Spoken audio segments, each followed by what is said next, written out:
Yes, I do. I've got a king. Kia ora. Oh, kia ora whānau, ko Nanny Kupu tēnei. Anei te kupu rerenga kōrero o te Wiki. Nice to have your company. Look, my mokopuna has come to join me. She's heard me on the radio and she saw me on the YouTube. She said, Nan, can I come and learn Māori? I said, yes, of course you can. So she's going to help me today. And our rerenga kōrero is WHIUA te poro. Mokopuna, whakarongo, kōrero mai. WHIUA te poro. WHIUA te poro. Ka pai. Throw the ball, people. Throw the ball.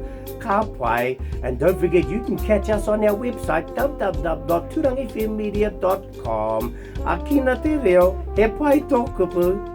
Hey, have you got a queen? No. Have you got a jack? Oh, sorry, it's your turn.